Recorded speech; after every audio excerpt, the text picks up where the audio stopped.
What's up, Capricorn, and welcome to your weekly reading for April 17th through April 23rd. Right away, as I was shuffling, I did see a lot of feminine energy cards as well as forgiveness. So maybe there's some forgiveness about to take place, whether someone's forgiving you or you are forgiving someone. And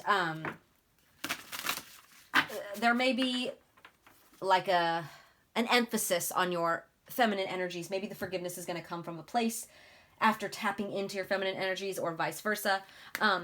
But before we get into this reading, you guys, if you haven't noticed, I have a different type of setup going on, a different type of painting than I normally display. I have my Eddie Munson painting, my Hellfire Hero, which is one of my favorite paintings. Also, he is for sale. He's not on my Etsy, but you guys could hit me up on here or on either one of my Instagrams, which will be down below. But the reason I have him displayed is because I feel like he definitely represents the energy of this solar eclipse in Aries that's coming up. So that's what this reading is going to be about. We'll talk about that after I talk about what's going on the rest of the week, because we have a lot of other astrological events taking place. So that's another thing. The readings, I'm going to start to talk about what's going on astrologically in the week ahead. So on Tuesday, we have Sun in Taurus, sextile Neptune and Pisces. What sextile means is it is in cooperation with, it's harmonious with, it's in balance with. So the Sun in Taurus is going to be in balance, in harmony with the Neptune and Pisces. So it's a great day to explore your feelings and to get in touch with your sensitive side. On Wednesday the 19th, we have that solar eclipse in Aries. We'll get back to that. Thursday the 20th, Sun enters Taurus. So we're moving into Taurus season. It's going to be a lot of slowing down energy, more down to earth, time to appreciate the little things. We also, that same day, have Sun in Taurus square Pluto in Aquarius. Now, a square is not necessarily bad. There is like opposition there, like there is a struggle there, but it's an opportunity for work to be done between the planets, right? But in this case, it may cause a big clash of egos. It could even be a day to challenge authority figures if, you roll that way, which I think is funny that it would be on 420. On Friday, the 21st, Mercury goes retrograde in Taurus. So more Taurus energy, more slowing down energy, especially with retrograde being in Taurus. We have a lot of Taurus energy during this time, which I think is great after the solar eclipse in Aries, because we're going to need that slowing down of energy. And then on Sunday, the 23rd, we have Mercury in Taurus sextile, which means harmonious with Mars in Cancer. So it's a great day to spend with the people you love or to have any heart-to-heart conversations that need to be had. So moving back to this solar eclipse in Aries and why I put up Eddie Munson. Like I said, he represents to me this solar eclipse. So what this eclipse is about is breaking away from alliances that don't work anymore, forging your own path, and not being afraid to fight for your way. It's got a very rebellious nature, a very courageous and passionate nature and energy to it. It's a time to reflect and revisit every intention that you've set since the beginning of the year. And to remember that personal growth, it's a marathon, it's not a sprint. And this solar eclipse is going to bring things straight to your face. That it's going to feel like a tower moment, right? Things are going to happen very quickly like that, as far as what needs to be broken down, or at least the process of what is crumbling might happen like that. But the process of rebuilding, it's not a sprint, it's a marathon, okay? So this may be overwhelming and may stir up a lot of chaos, but remember that wherever there are major new beginnings coming in, there has to be major closures, right? So getting into this reading, we're going to start with the Shaman Dream Oracle card. And we're going to see what needs to crumble for you guys in order for these new beginnings to come in. Like I said, too, with this, if you guys haven't seen Stranger Things, I highly recommend it. Season 4, he's from Season 4. He definitely represented this energy. He did what he needed to do in order to be a hero, even if he had to face fear in the face. And that's what I mean. Like, we're going to be facing our demons this eclipse, for sure. But what do we have for Capricorn? And for a lot of you guys, those demons or those things, those shadow parts or those toxic things, whatever it is that need to be faced, they're going to have a lot to do with your feminine energy. But what do we have for Capricorn? And I say that for you guys because I saw that in the cards as I was shuffling. But what do we have for Capricorn? Okay, thank you. So you guys got dances. Ooh, whoa, dances on one foot. Balancing act with the number 9. The number 9 is all about like being close to completion. Almost there. Not quite yet, but almost there. So let's jump right into this and let's read this from the book. And then I'll pull some tarot. So this is all about balancing act, resourcefulness, and saying yes to life. When Dances on One Foot shows up, you are called to find a new balance. Just as a dancer moves gracefully into each pose, no matter how precariously balanced a step might seem, you must bring equanimity to the situation before you, no matter how thorny or difficult a relationship seems. Okay, if you are putting too much effort into managing your life, work, relationship, family, and digital media, you are missing the point. You have to be dancing while juggling your entire life, knowing that at any one time, half of it is going to be up in the air. It's not that you are doing too much and find it impossible to catch up. Rather, it's that you are confusing readiness with preparation. You will never, ever be fully prepared for all the challenges in life, but you can be ready to say yes to a new invitation the universe offers you. Live in a state of yes to spirit and no to everything not infused with life, romance, vitality, and the sacred. You will be surprised by how quickly your load lightens when you hold true to this lesson. You are challenged now to work with the resources available to you and not be seduced by the belief, if I only had more. Life has provided you with everything you need to accomplish your goals and fulfill your mission. When it feels like you are losing your balance, do not contract, holding your arms close to your chest, for you will fall. Instead, reach out and extend them fully, saying yes to Spirit's steadying hand. So what I'm feeling from this, guys, is like where things make you feel like you need to break, or things make you feel like you're going to break, or things feel like they're restricting you, or when something comes into your life like an obstacle, do not retreat. Do not, oh, woe is me, or wish that you could have more, or wish that life was better. Take it as an opportunity to flow with life. Okay, it is what it is. This is what's life given me. I'm ready for it, right? That's the energy that Spirit wants you to embody moving forward. It's like, I'm hearing stop being pessimistic. I'm hearing that. But let's see. Also, I'm hearing glass half full or glass half empty. How are you seeing your life? Right? Wow. Okay. So let's go ahead and pull some tarot and see what this is about. What could you tell us for Capricorn, Spirit? Please and thank you for Capricorn. Thank you. So the first card out, we have the Page of Pentacles in the reverse. This could be about bad news in earthly matters like money. Maybe you're worried about not having any money. You're worried about your finances. You're worried about where you're going to be in life. But it's creating this lack of goals, this irresponsibility. Like you're worried too much about not having something that it's actually creating that for you. And maybe you're spending too much time worried about certain things that don't really matter when you should be spending your time building. It's like this kind of irresponsible type of behavior, like you're putting you're irresponsibly focusing on what doesn't need to be focused on, right? What else for Capricorn? What else for Capricorn? Please and thank you, Spirit, for Capricorn.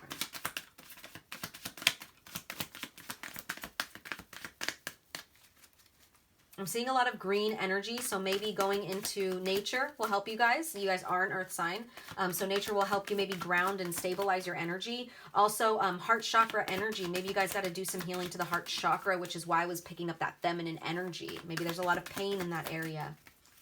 Oh, shoot. Okay, I'm not going to take all these, but I see the King of Wands in the reverse. I don't like that. He's rude. He's a dictator. He's nasty. He's abusive, impulsive. He could be a bully. Maybe you guys are in that energy.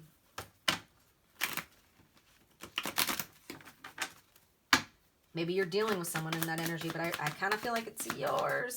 I don't know why Spirit like makes me call everybody out. Look at that. We got the Knight of Wands and it came out like, I don't know if you saw, but it fell out sideways. So it's like you guys have an option here. Do you want to be this Knight of Wands in the reverse who's arrogant, reckless? He's a show-off. He's loud, which is gonna eventually put you, because, you know, the Knight goes to the king, right? I mean, he goes to the queen and then the king. That's how the tier goes. You stay in that energy, you're going to end up being that King of Wands in the reverse. You're going to be nasty, abusive, rude, a bully. No one's going to want to be around you. Or can you take that passion for life and be this King of Wands, or this Knight of Wands in the upright? He's adventurous, he's energetic, he's warm, exciting, he's confident, he's self-assured and fearless. He's brave, rebellious, and that's exactly the energy that I'm picking up from Eddie Munson, you know? He's a revolutionary. He's open-minded. He's a free spirit, okay? I'm going to keep this upright because that's what, you know, you could either go in the reverse, and this card is one of those cards. A lot of the Wands cards to me, like, maybe that's just my personal bias opinion. A lot of the cards too, like of the court cards, they have totally different meanings. I mean, they all do, but two totally different extremes when they're upright and in the reverse, right? You guys could take this energy and use it for good, or flip it and it'll be totally shit. You know what I mean? What else for Capricorn? But Spirit really wants you to embody this passion for life, this youthful type of joyful energy, and to stop worrying about where you're gonna get. Look at that. Yeah, there's your energy right here, Capricorn. And we have the Two of Pentacles, which is juggling, trying to find a balance, right? You're going back and forth. There's lots of ups and downs in life, but you may be juggling. First of all, you're worried about money here. There's a worry here about money and your maybe like your status, or like if you're ahead or not. I'm hearing, and it's really going to create a lack of if you keep worrying about it. And I can feel like, especially with this Two of Pentacles, I could feel that you want to get out of it, but there's something keeping you stuck here. You're stuck in this loop. Let's see what's keeping you stuck. What's keeping you stuck here? What is keeping you stuck in this way of thinking? Obviously, it's easier said than done to change toxic traits or to change things that are no longer serving us. So, I mean, that's that right there. But let's see if there's anything deeper that could be holding you back. Okay, we got a couple cards that fell. Okay, so we have the Ten of Swords in the reverse with the Page of Cups. Could be a water sign. I don't want to say that a water sign is holding you back. What I'm feeling, I just feel like there was like a naivety about life. There was a naivety about life, and maybe something from your childhood. Maybe something from your childhood made you feel like you need to be stable, otherwise you won't have anything. But I feel like no matter what, you're going to be coming out of this, because we have the Ten of Swords in the reverse. This is escaping ruin and pulling yourself together, learning from past hardships that may have happened in your childhood. But not only this is good news coming in after, escaping this ruin. So I'm not really sure. It didn't really answer my question, what is standing in the way? Let's see if we could get anything else. Maybe you're going back and forth between trying to be more spiritual and then being realistic, Look at that. This card kind of came out, but I'm not going to take it. It like flipped over and flipped back out. Is the Six of Cups, which is all about your childhood memories, past influences. So there's something that took place in your childhood that may need to be addressed in order to move forward.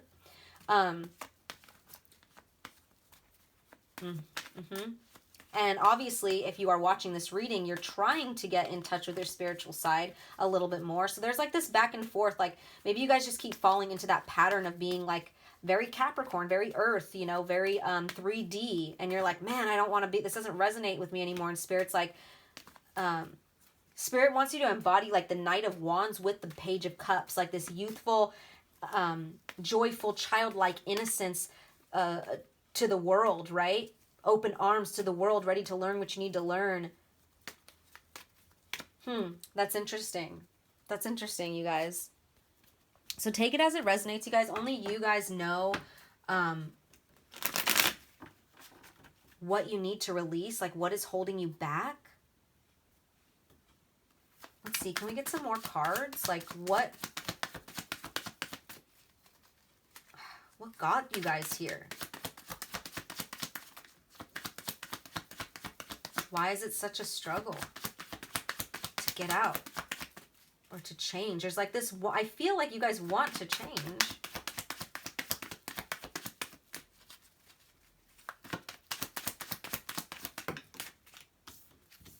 Look at that, you guys. Oh my God.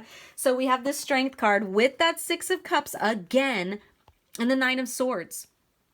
You guys, this is going to take a lot of strength to dig deep. There's something that happened in your childhood, you guys. Something that happened in your childhood. You guys could also be, I'm really drawn to the signs in these cards. You could be dealing with a Scorpio, a Leo, or a Gemini. But whatever happened in your childhood, it's going to take a lot of strength to address. It causes a lot of anxiety. It causes a lot of sleepless nights, a lot of stress, a lot of maybe you even feel like you're at your breaking point sometimes with this situation. There's something here about your childhood that needs to be addressed. It will just keep bringing you anxiety and sleepless nights and terror and, inability to cope or face life, right? You need to, it's going to take some strength here. And that's what I'm feeling with this, Knight of Wands and the Strength card and then the Page of Cups. You guys got to come in with, childlike energy, but youthful energy, strength here, fiery, passionate energy. Like, you know how like kids are like less fearful of things as adults sometimes? Have you seen that? Like where I remember when I was a kid, I was not scared of anything and now I'm like super cautious. But it's like that energy of like just embodying life from like a child's perspective with like open arms and open eyes and an open mind, right? Wow, it's going to take some strength here, you guys, because there needs to be some addressing to these childhood issues. For sure. I'm going to go ahead and end the reading here, though, with a Crystal Grid Oracle card. Just some extra advice on what to do during this eclipse. But right now is a great time, especially since this eclipse is about what needs to crumble, right? What needs to crumble is what's holding you back from moving forward and living a happy life. And in this case, it's something that took place in your childhood or maybe even your past. It doesn't have to be your childhood. Could have been your teen. Could have just been your past, depending on the age that you're at. I don't know how old you guys are, but just your past in general, something happened. Yeah. Okay, so what do you guys have? Okay, for Capricorn, we have insight. Insight with the number 11, insight. So let me go ahead and read that from the book.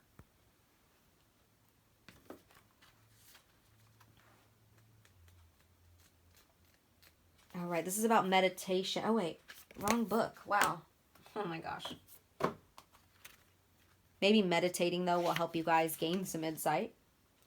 Okay, insight with Iolite. This is about insight, re-energizing, and expression. Iolite is a stone of spiritual insight. Do you have a particular problem you need to shed some light on? Or are you in need of assistance in focusing on what you need in your life? Yeah, it's exactly like I was getting that energy of like, what the heck is keeping you stuck here? What is it, Some of you guys, you don't even know. You didn't even know. And then when you guys dig and find out subconsciously, it may trigger a lot. Like, okay, for some of you guys, I'm feeling like, like when something happens when you're a kid and your mind blocks it out because it's such heavy trauma. It's like that. And you guys may be bringing it to the surface and it may cause like a lot of trauma to, you may finally experience what you've been suppressing. And it's going to take a lot of strength here and courage to deal with it, right? It says, whatever the issue, Iolite is a beautiful stone to work with. It is an excellent aid for shamanic journeying or meditating to help you visualize and then allowing you to understand what you see. When we meditate or journey, we sometimes feel we are making it up and then our logical mind steps in. Trust is key here in having a visual journey. Yeah, you guys, I know this has nothing to do with what it's talking about, but it's talking about letting your mind convince you that you're not seeing what you're really seeing or feeling what you're feeling during meditation. That's what I'm feeling over here with this juggling. It's like you're 1 foot in the spiritual world and 1 foot in the 3D, where whenever you start to get more spiritual, you like bring yourself back to reality in like a bad way. And you're like, nah, that's just not real. I need to stay focused. I need to get real. Like, I don't have time for these readings. I don't have time, to be empathetic. It's like that. But then you're like, no, then you go back and you're like, nah, I should really watch that reading. I should really like further my education spiritually. That's like that. You keep going back and forth. And that's kind of what this is talking about. Like, don't let your logical mind step in and make you feel like you're making shit up, right? It says trust is key here in having a visual journey. It's a good practice to start with recorded meditations or journeys that help you to visualize what you need to. One key if you are doing any shamanic journeying is that if you visualize yourself looking out of your own eyes in your visualization, you are journeying. If you are looking at an image of yourself going about doing things in your visualization, this is normally you creating it. If you can realize this, try to bring your awareness into your body and see through your own eyes to journey. But remember, you can't ever do it wrong. Just go with the flow and be gentle on yourself. And that's what this is talking about. Don't be down on yourself if you feel like you're being too 3D and you're you're not as spiritual as you can be. There's no wrong way to life here. Just be open, right? Be open to what you're experiencing. It says, just go with the flow and be gentle on yourself. You can learn so much from the images you see. When you get back, write down what you have seen. As you write it down, it usually becomes very apparent what it all meant. Follow what your inner guidance is telling you, even if you think the situation is insurmountable. Give yourself the time to work with this grid and allow other possibilities to be shown to you. Yeah, guys, so there's something that's going to be brought up from your deep inner being, your subconscious, like down from where you repress things, and it may cause a lot of, like, for example, say you go into a meditative state and you realize, oh my gosh, something happened in my past life, or in my past, could be a past life for some of you guys. Something happened in my past, in my childhood, that I forgot about. Now I'm aware of it. Now I remember, holy shit, this is crazy. I can't deal with this. This problem is insurmountable. I don't even want to face it. Spirit's like, take your time with this. This is going to be a journey, and you're going to go back and forth a lot with trying to even decide if you want to deal with it or not. But in order to live a happy life, in order to get out of this, in order to move forward and make any evolution in your life, you need to face these things. You need to face them, put them to rest in order to move forward. Otherwise, you're just going to keep struggling and going back and forth and keep finding yourself in the same situation. So remember to bring a lot of joy into your life, a lot of childlike, maybe spend time with children, or like do things that you enjoyed as a child, Capricorn, and get in touch with your inner child. That'll really help here. So those were your messages, Capricorn. I hope they resonated. I'm sending you guys lots of love as always. Take care.